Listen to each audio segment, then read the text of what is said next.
Eens wie het project al voor 80% kleer. De spoorrails lijnen er al. De nieuwe remiers in Snits wie op de dwarren kleer.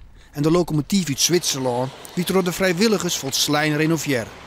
April takkemier zou de stoomtrein tussen Snits en Staren eindelijk rieden. Maar het feest gaat net terug.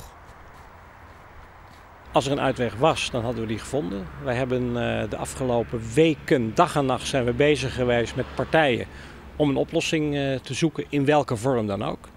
Maar hoe hard het ook is, de partijen die zouden kunnen helpen, hebben laten weten dat het einde oefening is. Punt. Max Kooijmans wil van geen zakelijke flaters van zijn organisatie weten. De financiële schuld is een opstepeling van domme pech, maar een faillissement als gevolg. Ik ben zelf ondernemer. Het is de eerste keer dat ik dat meemaak. Dus ja, ik vind het echt een blamage wat hier gebeurd is.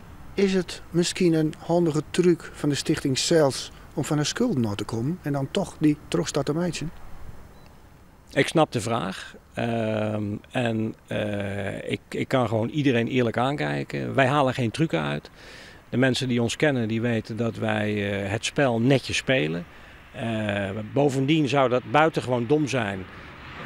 Want wij zijn als bestuurders persoonlijk aansprakelijk. Ik zit er zelf ook in met geld. Dus als we dit soort spelletjes zouden doen, is het einde oefening en dan kan ik mijn huis verkopen en mijn camper. Nee. Want je steer je nou voor deze loods die dan echt in je oor is. Ja. Hoe voelt het nou? Doet pijn.